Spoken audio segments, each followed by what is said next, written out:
All right, what's going on? It's Instructor Mike. First of all, go ahead and hit the like button, the subscribe button, all that great stuff. This is going to be a great one for you. So, shouts out to the lead attorney. If you have not gone over to the lead attorney's channel, if you are a person, who values family, right? And you want to get the greatest advice from someone who is a 20-year plus divorce and family law attorney who wants to tell you or teach you what you need to know. By the way, it's not legal advice. He's not your attorney, right? And that should not be construed as legal advice. But if you want to get the inside on the things that I wished I knew before I got married, right? Nothing against, the person I married before, things like that, because, you don't know what you don't know, right? And I wish I had this information, and some of you all wish you had this information too. So I won't, take too much of your time. Let's go ahead and get right to it. Go over to the lead attorney's page, hit that like button, hit that subscribe button. I guarantee you that information will save you from heartache and pain, right? A smart person learns from their mistakes, but a wise person learns from the mistakes of others. And that is a very interactive channel, along with this one, Dad, I wish I knew. So go on ahead and hit that like button, hit that subscribe button. So right now, what are we going to talk about? Let's answer the question, should I talk to my significant other about how I'm feeling? Should I talk to them about my thoughts and my inner thoughts and my deepest? And you get emotional and you got the pillow talk, and you hear the stories, and divorce, and lead attorney has got plenty of them. My God, the stories of, it's just, it's so much. He did a segment where he was talking about um a dad, who self-deleted because of a situation that had taken place, and it's called Get Out. You'll see that on his thumbnail. But without further delay, let's go on ahead and hear what he has to say, and then I'm going to follow it up with a wonderful lecture. Here we go. Women out here crying and stuff because their boyfriends this or that, but like it's tough for men too. Maybe we ain't crying like that, but men are not robots. No, definitely not. I think we need Right? to listen, just as women too. We have to listen. No. Listen, guys, listen. Mm. It is great to talk about your feelings, your pain, your hurt. Do not do that with your woman. She's gonna be like, "Oh, tell me how you feel. Look at me, look at me." Listen, let me just, as a man, listen. I hate to say this because this is actually the person that you're really gonna want to turn to. Well, I can't tell you. Why don't you be more vulnerable, Lee? Why don't you really tell me how you feel? That is not. They're just like machines. Like women will say that shit. They do not want to hear it. They want to hear it, but they don't want to hear it. Like they really want to hear it because they're fucking gossipy and all that. They want the tea. They want the tea on how you think, and it's showing how much you love them and validation and all that. But it's not. You don't really want to look too weak in front of your woman. It's a mistake. It's a mistake that you can easily fall into. Now, if it's a girlfriend or something, fine, whatever. But if y'all are like heading towards marriage, don't. If you really care about her, you really need other people to talk to, right? Other people, other men. If it's a woman, make it be a woman who's a friend or a woman who is that you pay for, like a psychiatrist or something like that. I have a very, very good female friend, and we will talk about. She's married. We'll talk about our relationships all the time. And it's very good for me to talk to her about it because she's an attorney as well. So she can think logically, but she's also a woman.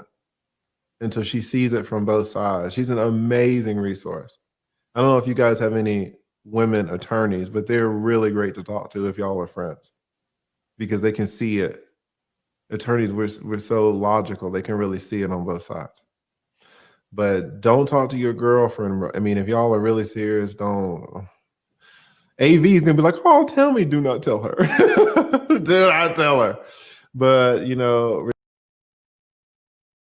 And he brings some awesome points. Again, shouts out to the lead attorney. Thank you very much for allowing me. I'm a good content creator. I ask permission, right? So thank you for allowing me to use this, because this is absolutely amazing. And this is not to say that you're trying to keep secrets. That's not what this is, But sometimes you can be so to the point where you're always thinking about the good, the good, the good. You're not thinking about the other side, of how to preserve you, for anything that could happen. People have the right to decide to no longer be with you. They have the right to decide to move on. And when they decide to move on, we give them that space. But when you're married or when you have acquired things, what you that stuff can be used against you. And we are about to dive right on into that. So again, thank you very much for that, the lead attorney. Let's go on ahead and dive right on into this lecture. I think this is very important. First of all, let's look at your emotional Miranda rights. Your emotional Miranda rights. What does that mean? If y'all remember Miranda versus Arizona, 34 U.S. 436, 1966, right? You remember your Miranda rights. You got the right to remain silent. That's the stuff that the police say when you get pulled over, all that great stuff, whatever the case may be. So let's go on ahead. And I mean, it's more to it than just that, but this is not a criminal justice class. Let's dive into it. Here we go. These are your emotional Miranda rights. You have the right to remain silent. You do. You have the right to remain silent. Loose lips sink ships. This is why it's very important to take an anger management course. It's very important to take a lot of different courses so that you can be able to see when your emotions are about to get the best of you, right? And then you end up talking too much. You have the right to remain silent. Only you are in control of your mouth, right?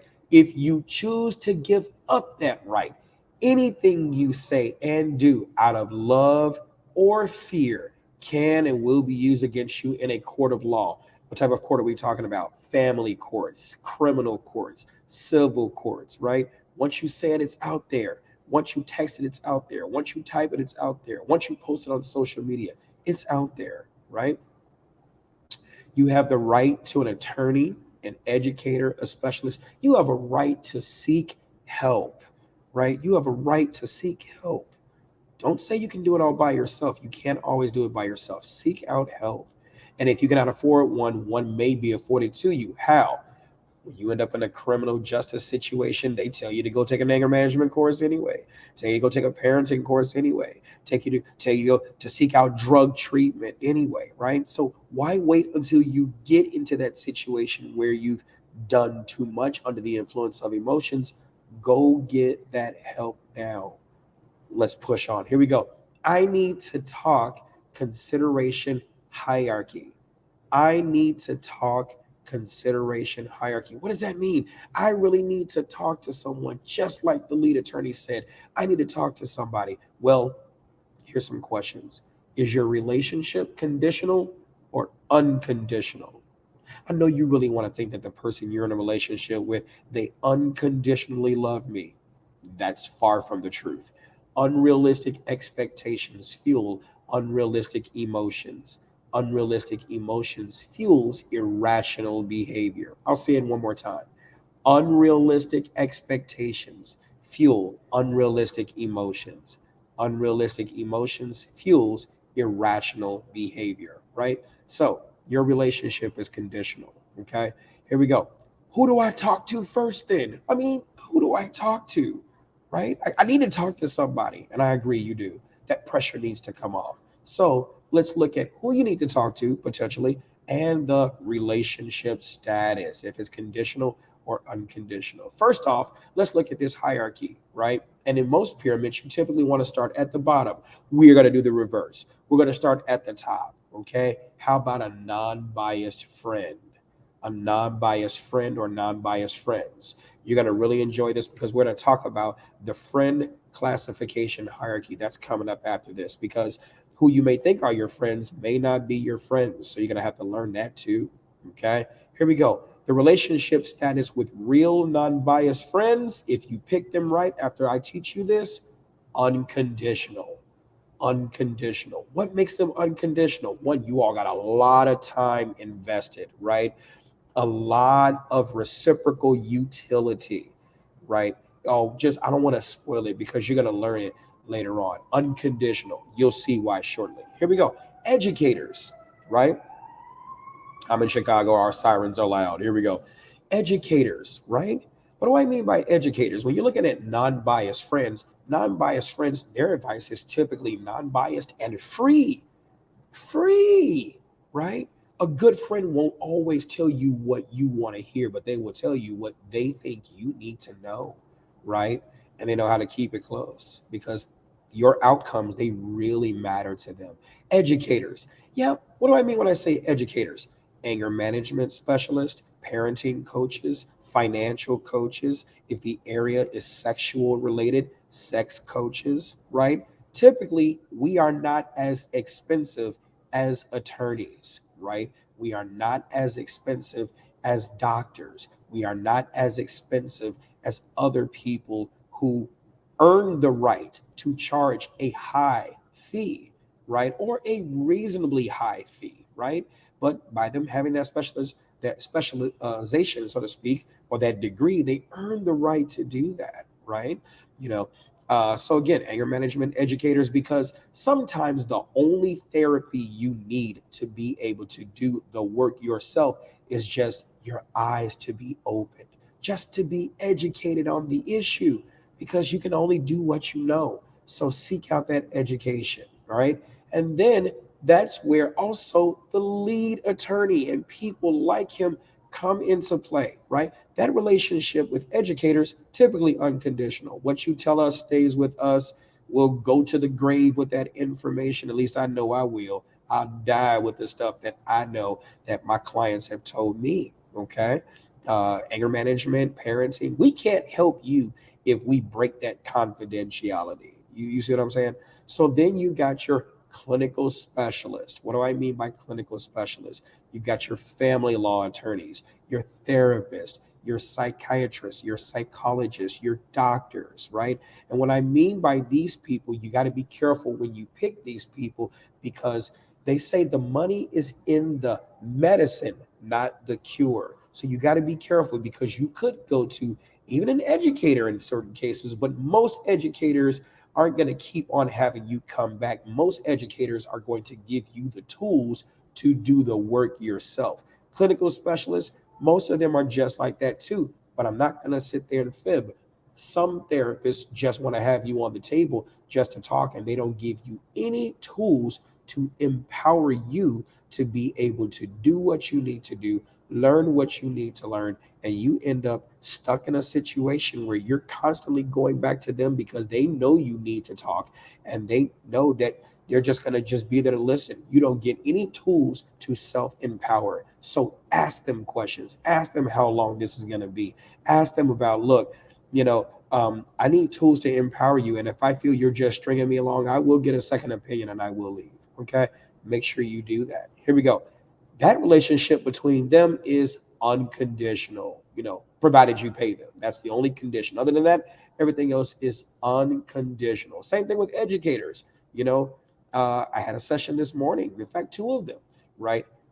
They paid for a certain amount of time. We went way past that time because when you're passionate about what you do and you really care about your clients' outcomes, you'll go that distance for them. Okay. And then lastly, your significant other, right? That relationship is conditional. I don't care what you tell yourself, it's conditional. And it's supposed to be on a condition that you do XYZ or ABC. You all decide to stay together, go to the lead attorney's page. He'll talk about on-label uses for marriage, off-label uses for marriage, stuff like that. So, depending upon what your agreement is for that relationship, you'll find out whether or not it is what type of conditions there are. But make no mistake, it is conditional. Okay. What do you have to lose by talking to them? Everything. Everything, right?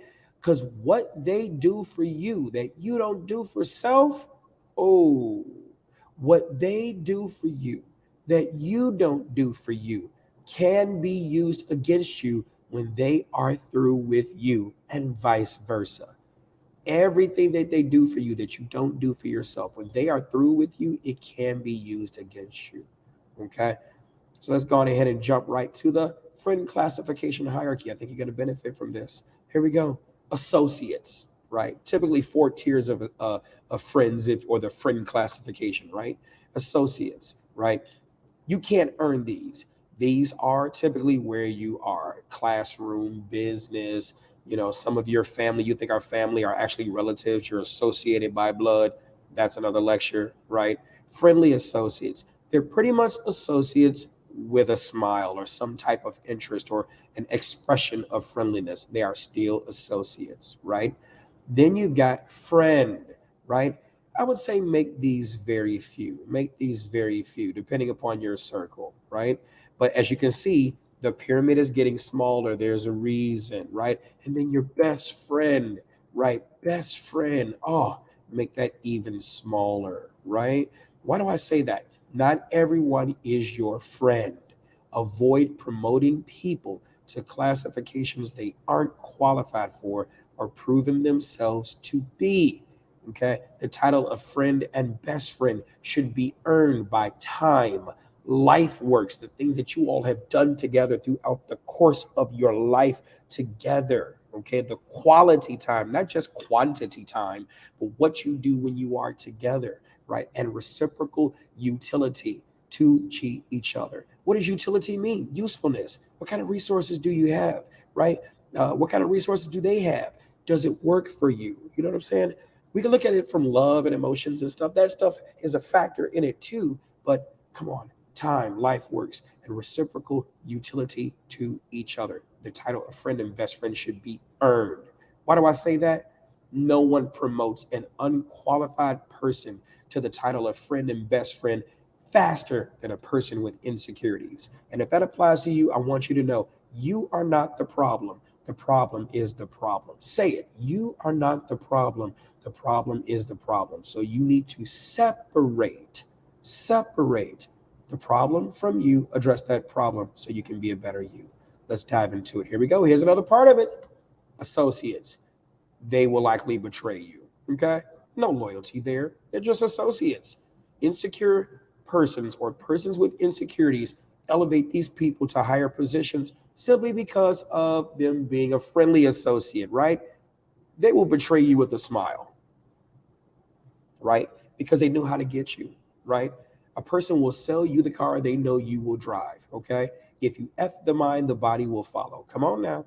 Come on, here we go. Friend, right? These are battle tested people, ride or die folks, right? Battle tested people, time, life works, and reciprocal utility. And then the best friend is the ride or die, or the ride or dies. You get what I'm saying? Think about the people in your circle who really fit within this, right? How many of you wish you knew that when you were growing up? If you knew this information when you were growing up, how many people would that have saved you from elevating into positions they weren't qualified for, right? Here we go. Loyalty is family bred, not taught, right? It can be taught at a younger age, but at an older age, person's pretty much set in their ways, plus or minus a few things, right? If their family is not loyal, their offspring is likely not to be loyal either, okay? You need to know information. Again, we're talking about, should I talk to my boo or significant other? What's their security clearance, right? What do I mean by security clearance? How much stuff have you all gone through, right? Past relationships. Do they even keep secrets?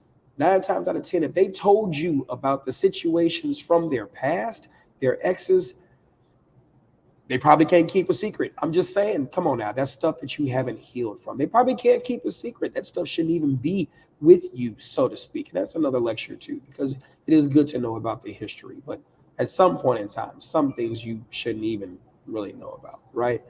Job description, right? What's the contract? What's our contractual relationship, right? What are we doing together, right? Would you tell a lot of your secrets to a friends with benefits? Come on, let's be honest, right? Would you do that? Probably not, because that's past your pay grade. That's not how we're interacting, right? If you're an associate, why are you telling an associate best friend stuff? right? Why are you telling the friendly associate best friend and stuff, right? Your friend and your best friends, those are the ones who have proven themselves worthy of your inner information, right? What's the information type, right? Again, no one promotes an unqualified person faster than a person with insecurities. Okay. I really, really, really, really hope that you all learned something out of this. Okay. Don't forget to hit that like button, that subscribe button for Dad I Wished I Knew. You can go to my other page, Instructor Mike, hit the like and subscribe button. Okay. Please make sure you go to the lead attorney and hit him up, show him some love. Okay. Because he has given a lot of life saving, relationship saving information, right? You can't make an omelet without breaking some eggs, right? You got to be able to break those eggs to get that breakthrough. Okay. You can follow me on, TikTok at Yes Mike Said It, YouTube at the other pages that we talked about before. Okay, make sure you all be safe and make sure you hit that like and subscribe button. Dad, I wish I knew. Take care.